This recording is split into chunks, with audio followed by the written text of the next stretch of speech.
Hi. In order to catch up on our lectures and maintain social distancing, I'm going to record this lecture at home and probably the next few lectures as well until we figure out whether we can use Zoom or some other medium. Um, Today I'd like to talk about childhood physical development, and in particular I want to focus on early childhood, which you may recall refers to the years between about 2 to 5 years of age. This period used to be called the play years because children didn't used to have anything to do with these years except play. But since they've started going to preschool, these years have been renamed to the preschool years.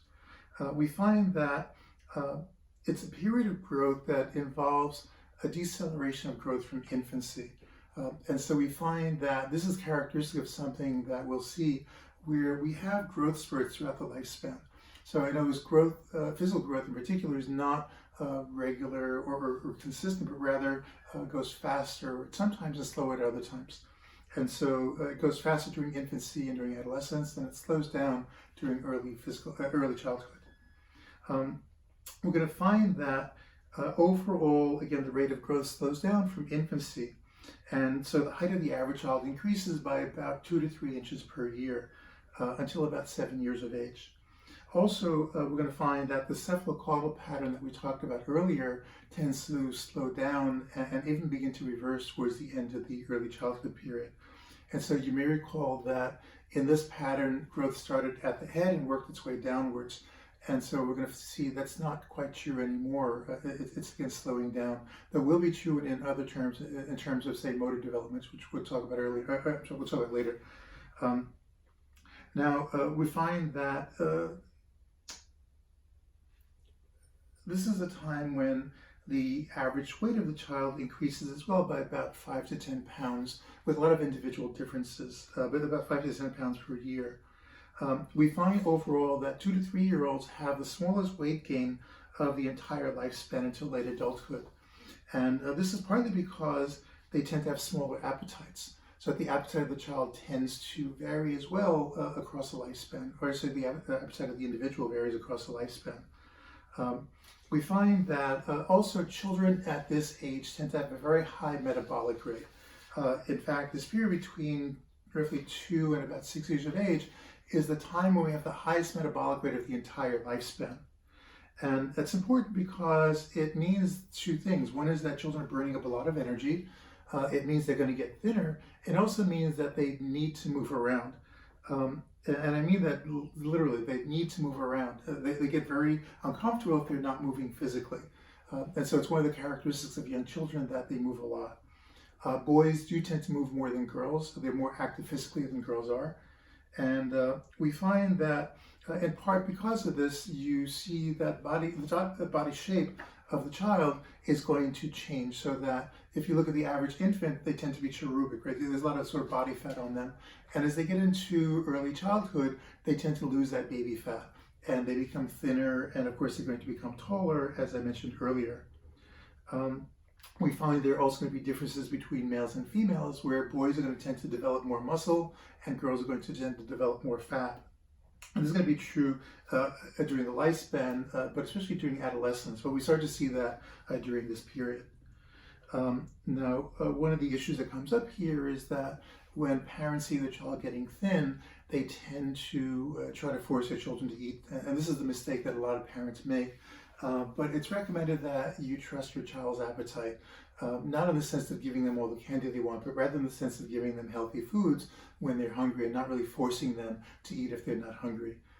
Parents who force a child to eat when they're not hungry can cause problems that we'll talk about later on if we have time. We find that the arms and legs get longer and the torso gets thinner, and so the legs constitute a larger and larger portion of the height of the child. Also, you find that the bones in the hands and feet also grow, but in a different way. When you look at a 1-year-old child, they typically have 3 bones in their wrist. However, this number increases to 9 bones by about 51 months of age, or just over 4 years of age. Similar developments occur in the ankle, where we get more bones. On the other hand, the bones in the skull tend to fuse together. Recall that at birth, the child had these different plates in the skull, and they're somewhat separated and very soft but as the child gets older, typically by about 18 months of age or so, they start to fuse together. And so this is going to be evident when we get to early childhood. Still another characteristic of bone growth is that the bones of all parts of the body tend to get harder and a little bit more brittle. And this turns out to be an important characteristic of development because it means that the child is going to be able to do tasks that are going to benefit from those harder bones. So they're going to be able to lift heavier objects, for example, or do more challenging physical tasks, as we'll talk about in a few minutes. Now, keep in mind that the softness of the neonatal bones makes it easier for birth, right? So that the child can more easily fit through the birth canal. But now it's going to be helpful to have longer bones and harder bones, again, to lift heavy objects and walking, running, and things like that. So we'll come back to that in a few minutes. But two other patterns are detected with respect to group differences in the rate of bone growth. First, the bones of females tend to grow faster than those of males. And this is something that is part of a pattern we're going to see throughout the lifespan, where females tend to go through the processes a little bit faster than males. By the end of this period, the typical female is going to be roughly 2 years ahead of the typical male in terms of physical development. Also, we find that the bones of African American children tend to grow faster than those of Caucasian American children, so that African American children tend to be a little bit taller than Caucasian American children. Another important area of physical growth concerns the muscles of the child. At birth, we have all the muscles we'll ever have. However, the muscles are going to change, so that the muscles of the neonate tend to be relatively short, thin, and watery. But as children get older, the muscles are going to change to become longer, thicker, and less watery. This is going to be important because as they become longer, thicker, and less watery, they're also going to get stronger. And so you're going to find that together with the growth of the bones and the increasing hardness of the bones and the changes in the muscles, these are going to facilitate the achievement of more and more demanding physical challenges. Also, we find that if you look at the brain continues to grow, but it slows down during this period. So that, remember, by 3 years of age, the brain is about 75% of the adult size. By 5 years, it's going to be about 90% of adult size. And by 6 years of age, it's going to be about 95% of its adult size. So notice that it's slowing down, and so it's going to grow another 5% or so during the rest of the lifespan after 6 years of age. The growth of the brain occurs through dendritic carburization and myelination. Remember, we talked about these earlier, where dendritic carburization refers to the branching out of dendrites, or the branches of nerve cells and neurons. And myelination refers to the wrapping around the axons by myelin sheaths that are going to speed up the transmission of information. And so we find that at about 2 years of age, we have the highest rate of synapses, or highest number of synapses of the entire lifespan. And so from 2 years of age until death, the number of synapses we have is going to decrease, but in a very interesting way. We're going to find that there's going to be a growth of synapses in those parts of the brain we use, and a decrease or even atrophy of synapses in the parts of the brain we don't use. And so this is the pattern that the psychologists and neuroscientists refer to as the use it or lose it pattern. The greatest growth in the brain is going to occur in the frontal lobes. Remember, I mentioned earlier that development occurs from the back of the brain or the hindbrain up towards the front of the brain. And so the last part of the brain to become fully myelinated and fully mature is going to be the frontal cortex, or the prefrontal cortex in particular.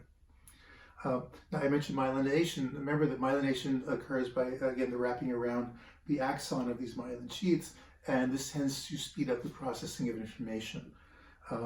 And this leads to increased processing speed overall, but also to better physical and mental skills.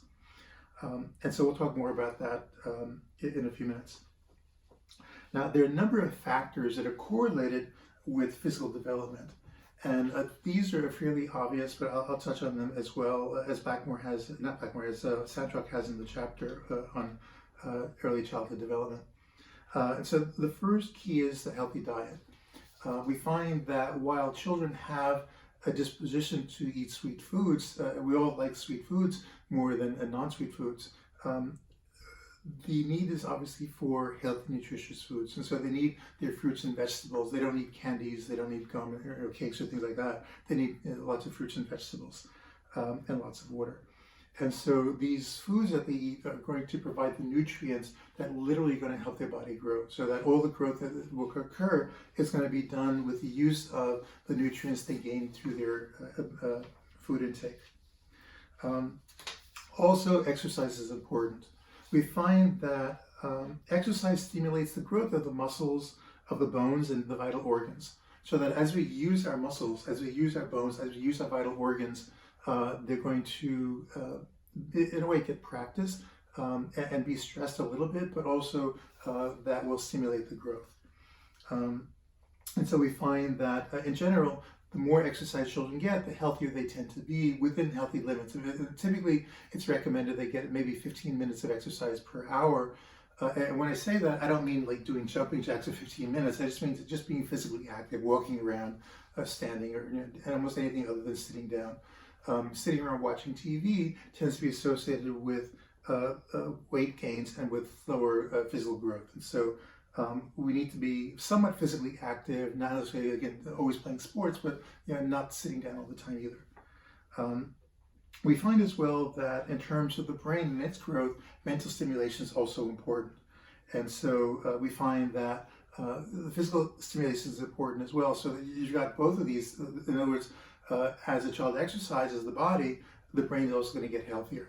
And this is something that's going to be true throughout the lifespan. We'll talk a lot more about this during adulthood, but it's important because it starts early on, so that when children do get physical exercise, or at least are walking around as opposed to sitting around the house all day, the brain's going to grow more. And this, of course, is going to be correlated with an improvement in their mental abilities. Also important is emotional warmth. This is one of those items that doesn't get a lot of attention, but it is really underestimated. When I say emotional warmth, I mean something that I referred to earlier, and that is that the parents should be sensitive and responsive to their children. We find that children thrive in a warm, stimulating environment. It's easier for all of us to grow, even adults, when we're in a warm, stimulating environment. As opposed to when we're in a tough, unstimulating environment or where there's emotional coldness. And so, again, it's true for children. There's some research showing that when parents are warm and responsive, the brain of the child literally grows faster than when the parents are cold and overly demanding.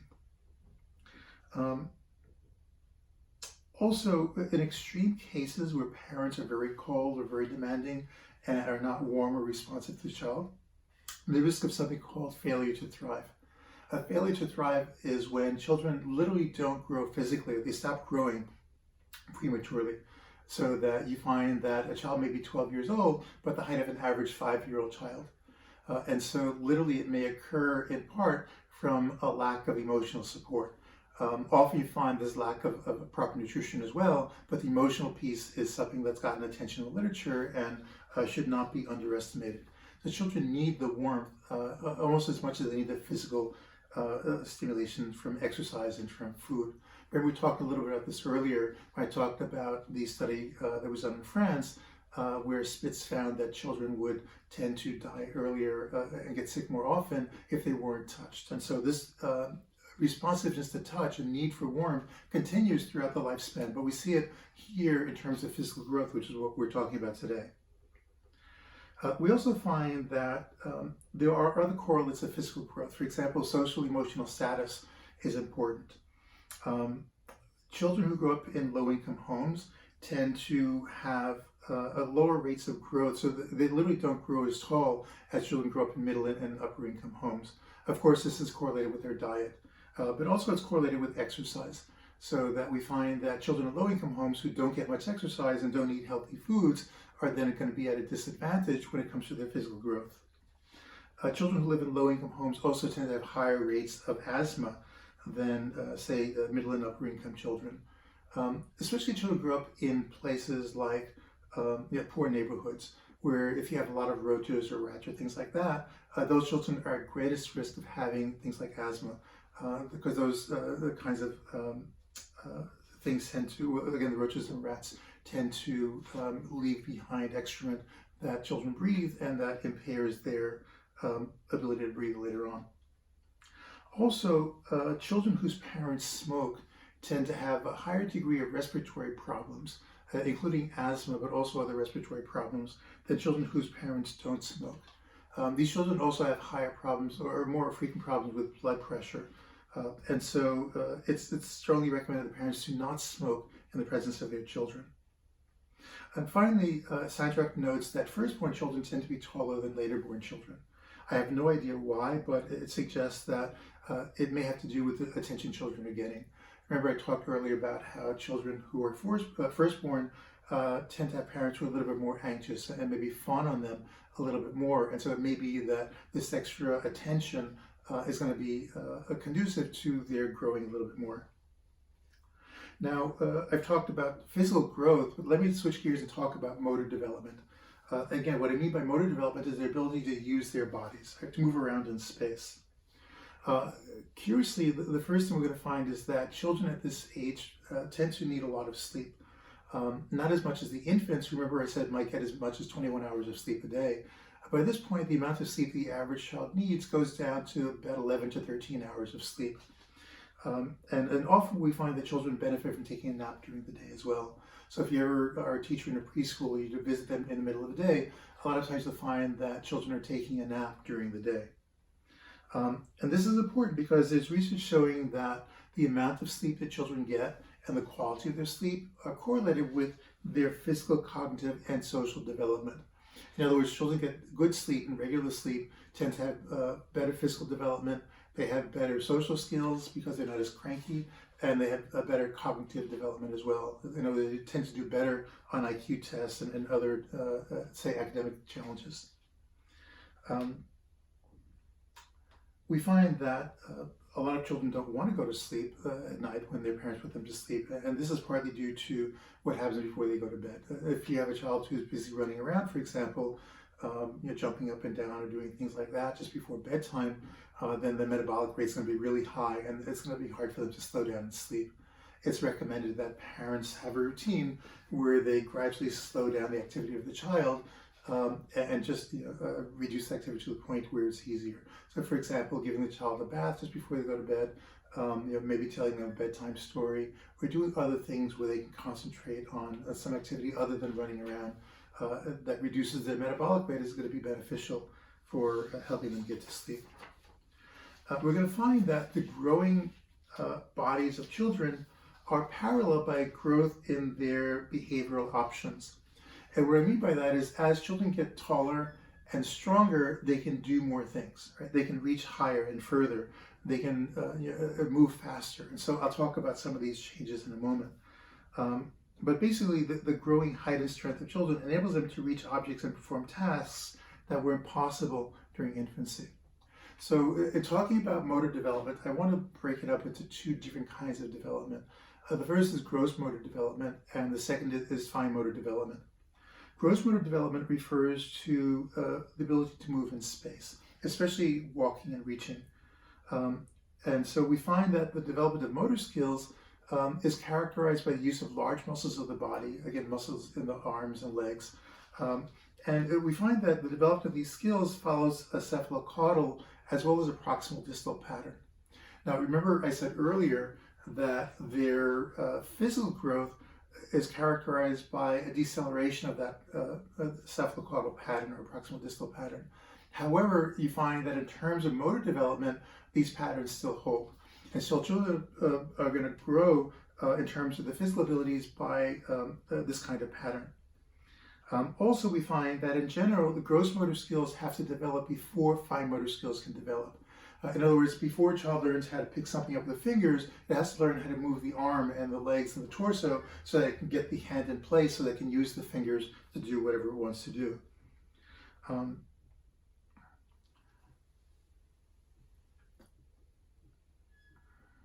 The first set of muscles, major muscles the babies have to learn how to control is the neck. The baby's going to need to control the neck in order to do a number of things. For example, lifting its head, which typically doesn't become possible till about 3 months of age, or just looking around, or coordinating its activities, so that in order to do, let's say, fine motor tasks, and even a lot of gross motor tasks, the child's going to need to be able to look at whatever it's doing. And so if it can't control the neck, it's not going to be able to get the eyes to focus, and it's not going to be able to coordinate the arms and the legs with visual stimuli. And so after the child learns how to control its neck, the next thing is control the torso. Right? And so it's going to learn how to move back and forth and sideways and things like that. And so that's important. And then after that, it's going to learn how to develop its legs or control its legs. So again, it's that proximal distal pattern that we saw earlier in terms of physical growth. In terms of, I'm sorry, there's cephalocaudal pattern going from top to bottom, but the proximal distal pattern is going to involve moving the trunk and then eventually learning how to move the arms and eventually the fingers in more or less that order. Now, obviously, I don't mean that too literally, so it's not like you have to learn how to use the torso perfectly before you can use the fingers, but you're still going to learn how to use the fingers. It's just that, again, you've got to have certain ability to use the larger muscles before you can get the smaller muscles in place to use them properly. So there's a very logical sequence here that, for somebody who's interested in medicine or motor skills, is just fascinating to study. Also, we find that these patterns of growth, this development, depends on the child's interaction with the environment. So in order to have those muscles develop properly, obviously the child has to use them. And so this is something that comes back to what I said earlier about exercise. So the children who exercise more are going to have better motor development as well as better development of their muscles and bones and things like that. Again, it's use it or lose it, the principle at work. So if they don't practice, they're not going to grow as well anyway. We find that one of the things that characterizes children is that, at least during this age, is that they're, because they're short, relatively short compared to adults, they have a low center of gravity. And it turns out this is advantageous because it enables them to learn things and do things that incur minimum costs if they fail. For example, when the child's learning how to walk, right, if the child falls, if the child's only 2 feet tall or 3 feet tall, falling is not that much of a problem as later on. So for example, if I fall or you fall, we're falling a greater distance. And so this means that we may get hurt, or we're likely to get hurt when we fall than, say, an infant when he or she falls. This low center of gravity also means that they can move their bodies and do things that would be more challenging for you and I, just literally because they're closer to the ground. On the other hand, their brain is not developed enough for them to be able to do all the things that you and I can do. So while they can do some things that we can't because of their low height, there are other things they can't do that we can do because we have a better developed brain. And so there's a little bit of a trade-off here. We find that the effects of this sort of immaturity of the brain are evident in many ways. One of them is in terms of, say, running. The average 2 to 3 year old child can run. In other words, they can run by putting one leg in front of the other really fast, relatively fast compared to earlier, but they can't easily stop or change their direction at that age. And so we find that while 2 or 3 year olds may do a lot of running, the way they tend to stop is to run into something. Or they change direction by stopping and then turning around and running in the other direction. It's not until about 4.5 to 5 years of age that children can run and change direction while they're running and stop very easily. Between 5 to 12 years of age, running speed gradually increases along with the ability to skip and step sideways. So there are other developments that will occur later on, but now we're talking about just learning how to run. Also, we find that infants and toddlers have an easier time climbing up things than climbing down.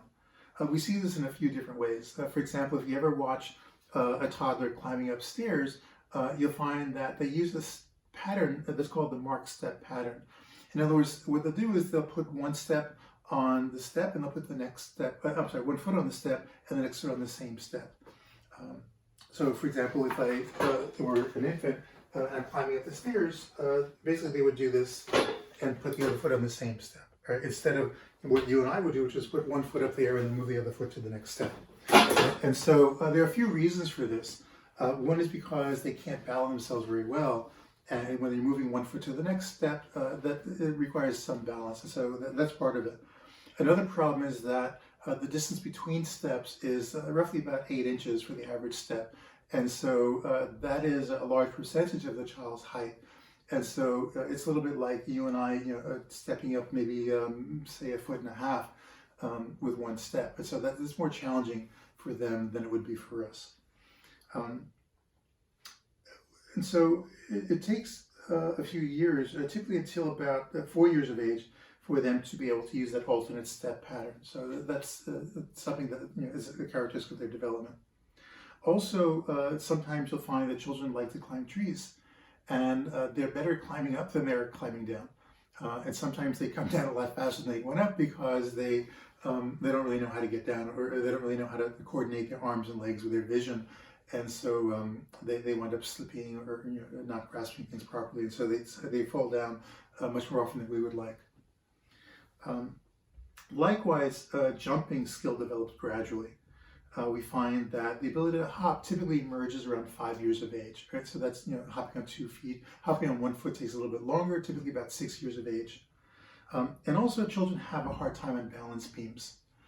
Balance beams are these pieces of wood that are about 4 inches wide and stretch out for some number of feet, and so children have a hard time balancing on that.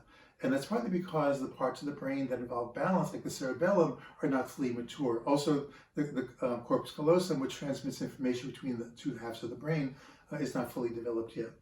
And so that's going to make them have trouble on balance beam. These parts of the brain typically reach highly mature levels by about between 4 to 6 years of age. And so you find that by about 4 years of age, children start to be able to do okay on the balance beam. By 6 years of age, children can balance themselves well enough to not only walk on the balance beam, but also to ride a bicycle. And so you find that after about 7 years of age, there are changes that not going to be so much changes in ability to do new things, but rather changes in how fast they can do things and the strength with which they can perform their tasks. Another area where you find problems with gross motor skills is in the act of catching a ball. Most children start to smoothly throw a ball by about 4 years of age, so that's not much of a problem. The problem is in terms of catching a ball. That's more challenging. The average child will learn how to catch a ball between 3 to 8 years of age. And I say between 3 to 8, that's a broad range, but it's because it depends on the size of the ball, the kind of ball, and it depends on how you get it to the child. So if you roll it on the floor, children will be able to catch it faster and easier than if you, say, take a softball and toss it to the child. So the bigger and slower the ball is coming at them, the earlier the age at which they can catch it.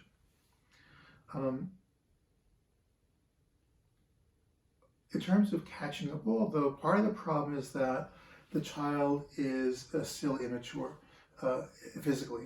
What I mean by that is that if you look at, say, a 2-year-old child trying to catch a ball, the way they do it is to go like this, right? And so we know that doesn't work very well. And so, why is that? And again, it's a combination of lack of physical maturity, but also lack of psychological or really brain maturity as well. And so they tend to have a slower reaction time, for example. The parts of the brain that are involved in, say, tracking objects or balancing are not very mature at this point. And so it's going to be harder for them to engage in the tasks that are going to be necessary to get their body in place. But think about what's necessary to catch a ball that's coming at you. You have to be able to identify that the ball is coming to begin with. You have to be able to identify the trajectory. You've got to be able to predict where the ball is going to land. You've got to be able to get your body to that place where it's going to land, and you've got to get your torso in place so that your arms are in place, so that your fingers and hands are in place, so that when the ball gets there, you can catch it properly.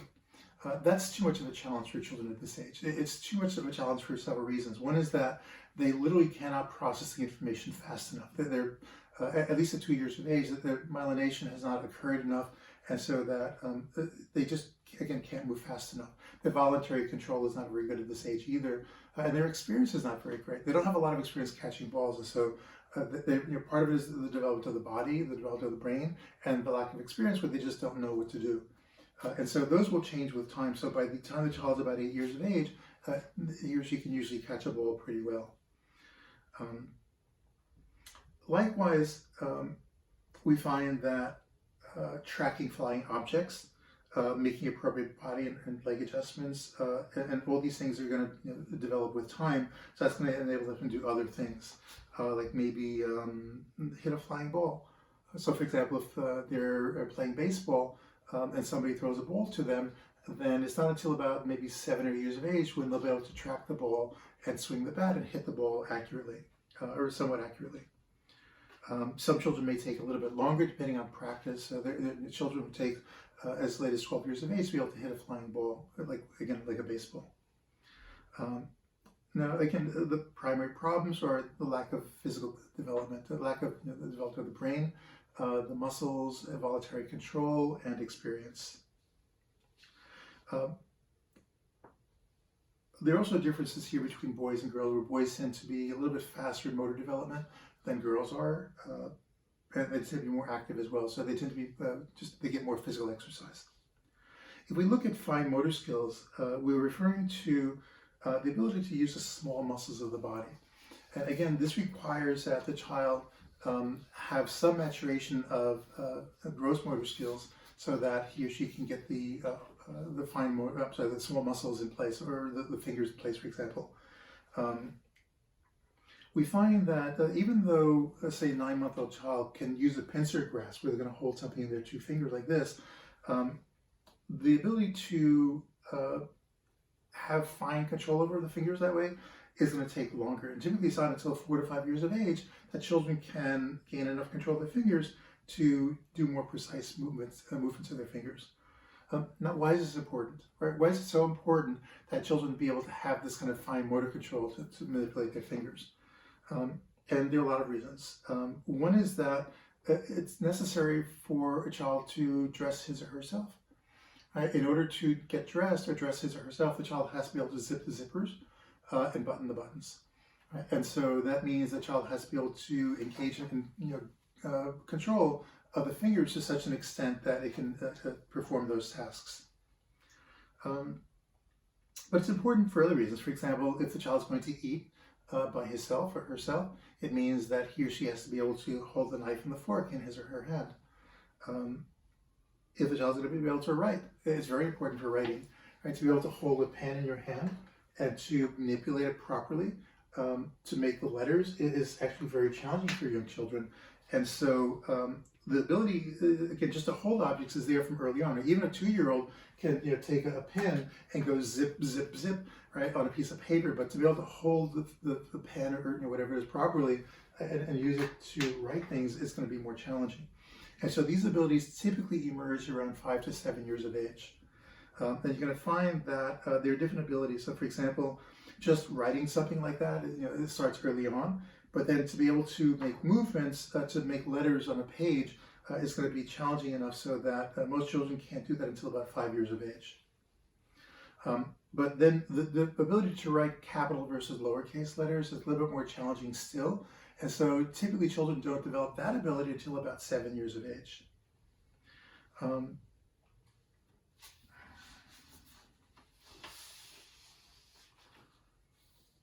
We find that by about 12 years of age, the average child has nearly as much ability to manipulate their fingers as most adults. And so again, there's going to be continued progress. So we'll talk more about the physical development later on. We talk about late childhood, or middle to late childhood.